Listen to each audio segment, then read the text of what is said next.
Hey guys, it's Adam aka Swimming Bird, and welcome to one of the final feature rundowns for Minecraft 1.9, the Combat Update. Not only did this week see the release of Snapshot 16W7A and B, but also 1.9 pre-releases 1 and 2. That is right, after more than a year of development, we can finally see the light at the end of the tunnel.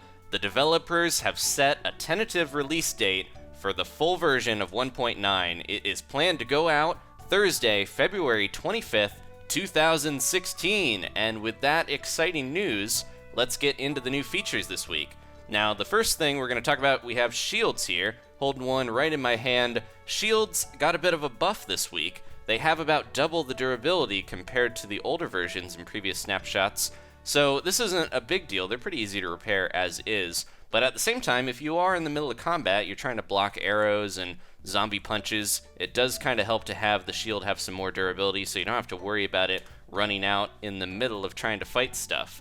Now, the Elytra that I'm using right here, you'll notice if I fall out of the sky, it's not activating. You actually have to jump again. So this is a big change if you're used to using them from the snapshot. You might accidentally jump off a cliff and forget to open them up. But because of this change, they won't unnecessarily use any durability and make you fly if you only jump a few blocks off of a hill or something and activate. So now you choose when they activate, and you can just kind of use them whenever you want and do some crazy tricks.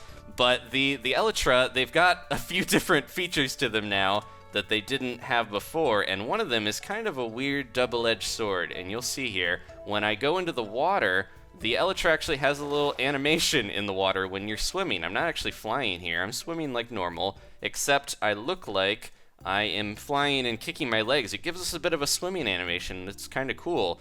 And when you're on the surface, it looks a little weird in first person because you're constantly having to jump up and down to stay up a little differently than normal. You're making tons of bubbles behind you. Now, the downside to this is if I'm in survival mode and I'm swimming like this, then I'm using up the durability. You just saw it went down there if you caught that. I'm using up the durability of my Elytra, and I'm not getting any advantages other than looking a little cooler while swimming, or dorkier, depending on how you look at it. So you might actually want to take these off if you're going to be swimming long distances, because you will burn through the durability, and it's very easy to activate in water. All you have to do is try to swim and hit that jump button, and it will turn on as long as you have them on. So it's a little strange in water. I do like that we get this weird little animation, but at the same time, it's not good for burning through your little wings if you don't want to use them, and there's no advantage anyways. Maybe if they made us swim a little faster or glide through the water easier, it would be kind of cool, but otherwise, it's just a waste of those special wings that are pretty tough to get, so be careful of that if it stays the same in the future. Now, there's some different options now in your settings here for skin customization.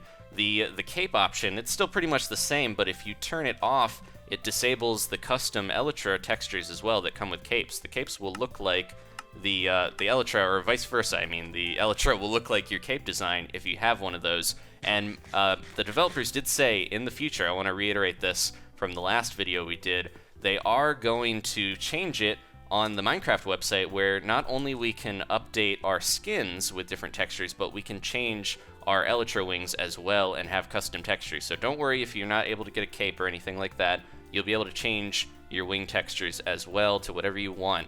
Now, there's also a new game rule here that you can see. It is disable Elytra movement check. Now, you want this to be true if you have a server and you're going to use these wings, because otherwise people will get kicked for moving too fast, for flying basically. It is going to help us have those. Now, I don't know if it's going to be able to block people using cheating flying programs and stuff as well, so server owners are going to have to be a little prepared for that.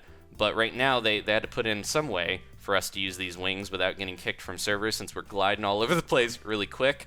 So they added that in. That's a nice little addition. Otherwise, we would get these cool wings in the 1.9 update and not be able to do anything with them on servers without getting booted. So that's a nice change. Now, that was in reaction to a bug about boats and Elytra and spectator mode. Even if you're moving too fast while in spectator mode, it would kick you from the server. Now, I've got an end portal over here that we're going to jump to very quickly before I crash. Here we go. Up in the air. There we go. Flying the old-fashioned way. So they've got this end portal over here. I wanted to show you guys. In a previous snapshot this week, they actually removed all of the cages protecting the ender crystals in the new version of the Ender boss battle here. So we're gonna jump through and I'll show you. They did put some back. The lower pillars here with this very loud dragon that doesn't seem to change with the volume settings. A few of the lower pillars actually have their cages again. This way, it's not too tough. You can kind of stack up before the dragon takes you out, hopefully, break through these pillars and get those, but you don't have to worry about some of the really tall pillars having the iron bars around them. So I think that's a good compromise. Having the iron bars on this really tall pillar here would make it very, very difficult to get all the way up there without the dragon booting you off to your death. So I see why they changed that and then change it back again in a way. It's a nice little middle ground there. Now they did change spawning, pack spawning in the newer pre-releases here.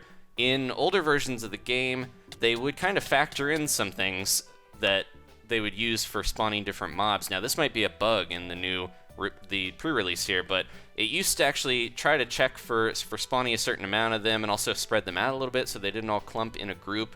Now it seems like it can spawn a lot fewer mobs. It can sometimes only spawn like one and have smaller packs basically, and they might not be as spread out. So it could be a bug. They could just be messing around with mob spawning to try to balance out the new combat systems and things like that, make it maybe where there's not as many monsters swarming you at night. But at the same time, it feels like it could be just a weird bug they didn't mean to add.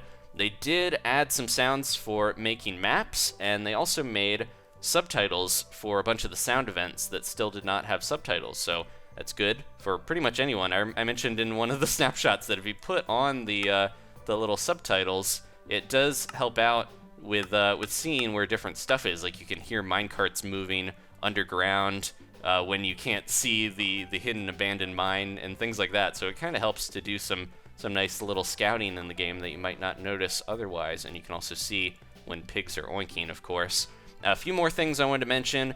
They fixed the horse breeding bug where the foals, the baby horses, were looking just like an adult horse, which is kind of weird and annoying.